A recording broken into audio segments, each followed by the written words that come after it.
masuk ditahan oleh Sayyidina Abu Bakar. Tunggu dulu ya Rasulullah,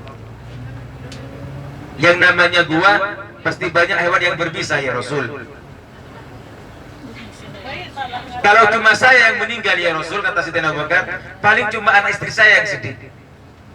Tapi kalau engkau yang meninggal ya Rasul, siapa yang akan melanjutkan Islam di dunia ini? Inilah takdirnya Sayyidina Abu Bakar kepada Rasulullah. Inilah bukti kecintaannya Sayyidina Abu Bakar kepada Rasulullah. Jadi sebelum Rasulullah masuk dalam Gua Thur, terlebih dahulu yang masuk adalah Sayyidina Abu Bakar Siddiq. Yang namanya gua ya kotor, dibersihin oleh Sayyidina Abu Bakar. Setelah bersih, maka Rasulullah SAW dipersilakan oleh Sayyidina Abu Bakar. Menurut riwayat, waktu itu Sayyidina Abu Bakar telonjor ya, Bu, karena capek naik ke Jabal Thur, telonjor.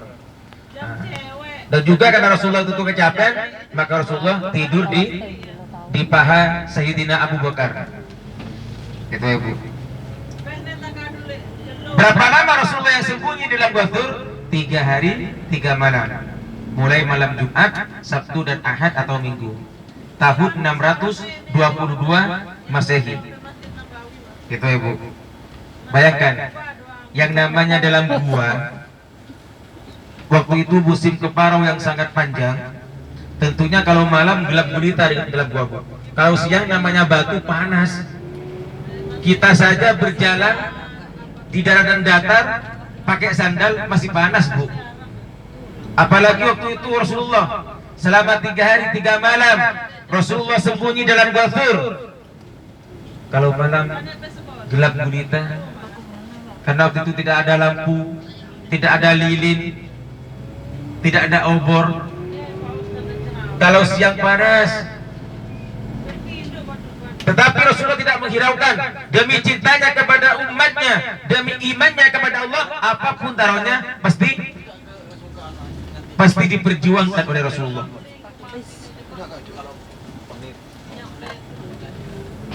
Pasti diperjuangkan ya.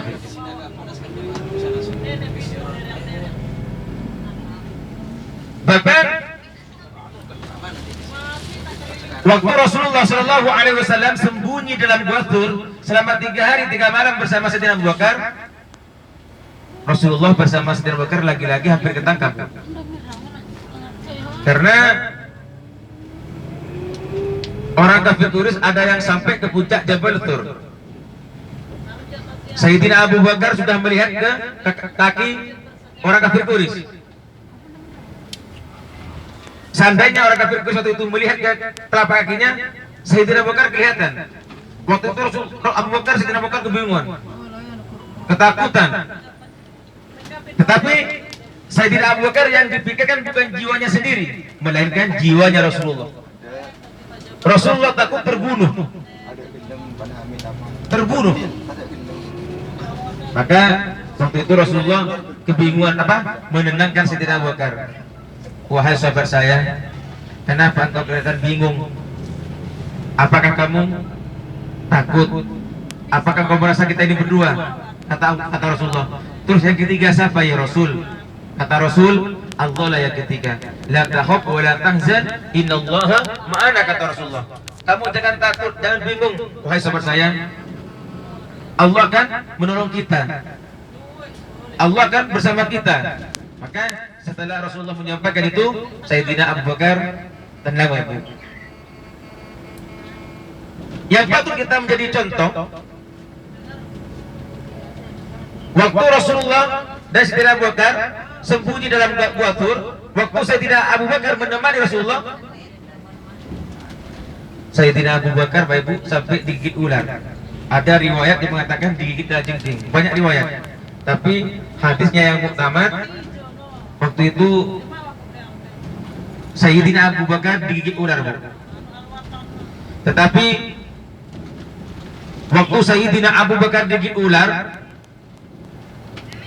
Sayyidina Abu Bakar meskipun sakit tidak teriak, Bapak Ibu. Tidak merintih kesakitan. Kenapa? Karena waktu itu Rasulullah sedang tidur lelap di pangkuan Sayyidina Abu Bakar. Kalau teriak, Takut Rasulullah terbangun. Inilah takdirnya, imannya Sayyidina Abu Bakar, cintanya Sayyidina Abu Bakar kepada Rasulullah. Nyawanya buat taruhan, tidak teriak. Cuma Sayyidina Abu Bakar yang tidak bisa nahan air matanya, karena menahan sakit gigitan ular sampai Sayyidina Abu Bakar menitiskan air mata, sehingga air mata suci Sayyidina Abu Bakar jatuh ke wajah suci Rasulullah, sehingga Rasulullah terbangun ya Bu. Terus Rasulullah bertanya, wahai sahabat saya, kenapa engkau menangis? Apakah kamu menyesal menemani saya? Tidak ya Rasul. Tidak ya Rasul, saya sedikit pun tidak menyesal. Terus kenapa engkau menangis? Ternyata digigit ular Bu. Setelah Rasulullah mengetahui bahwa Sayyidina Abu Bakar digigit ular, Rasulullah menegur pada ular, wahai ular, kenapa engkau menggigit sahabat saya? Kata Rasulullah, apalagi kamu menggigit, menyentuh pun saya haramkan. Apa jawaban ular Bu? Ular itu menjawab dengan tegas, ya Rasulullah, saya terpaksa menggigit sahabat engkau ya Rasul, karena saya sudah ribuan tahun ya Rasulullah menunggu kehadiran engkau ya Rasul. Karena saya sudah mendengar kabar bahwa ada Nabi akhir zaman yang akan singgah di tempat ini. Makanya saya langsung pindah ke dalam gua ini menunggu kehadiran engkau ya Rasul. Tetapi setelah engkau singgah di dalam gua, lubang saya ditutup oleh paha sahabat engkau ya Rasul. Makanya saya terpaksa menggigit sahabat engkau sehingga saya bisa melihat engkau ya Rasul. Bu, ular tidak punya akal, tapi demi cintanya kepada Rasulullah, tapi ingin berjumpa dengan Rasulullah, saking rindunya ingin berjumpa dengan Rasulullah, ular rela menunggu ribuan tahun Bu. Tetapi ya tidak apa-apa kata Rasulullah, ular itu tak sampai sekarang dihukum. Jadi waktu itu Rasulullah memberi dua pilihan, wahai ular, apa kamu minta dihukum di dunia apa di akhirat? Maka ular itu dengan tegas memilih dihukum di dunia. Kenapa kata ular? Karena hidup di dunia ini cuma sebentar kata ular. Kalau di akhirat selamanya. Sampai sekarang ular itu ada Bu, dihukum. Tetapi kalau orang seperti saya tidak melihat. Kalau para wali Allah pasti melihat ular itu. Nanti setelah kiamat ular itu akan dipindahkan ke dalam surganya oleh Allah. Kita masa kalah sama ular? Saking cintanya, rindunya ingin jumpa dengan Rasulullah, rela menunggu ribuan tahun. Terus selama 3 hari 3 malam, waktu Rasulullah sembunyi bersama Sayyidina Abu Bakar di dalam gua Tur, siapa yang rela mengantarkan makanan? Yang rela mengantarkan makanan waktu Rasulullah sembunyi di dalam gua Tur adalah Siti Asma. Siti Asma binti Abu Bakar. Siti Asma ini adalah salah satu putri Sayyidina Abu Bakar As-Siddiq. Siti Asma rela selama 3 hari mengantarkan makan. Bayangkan, waktu itu Siti Asma dalam keadaan dalam keadaan hamil tua Bu, hamil 8 bulan. Jangankan ibu hamil jalan kaki, apalagi sampai naik ke Jabal Sur setinggi 500 meter. Kalau orang ibu-ibu hamil tua duduk pun susah, tidur susah. Kenapa Siti Asma tidak merasa susah naik Jabal Nur? Karena ditemani keimanannya kepada Allah dan ditemani keimanannya kepada Rasulullah. Taruhannya nyawa Bu. Kalau sampai Siti Asma diketahui oleh orang kafir Quraisy dibunuh.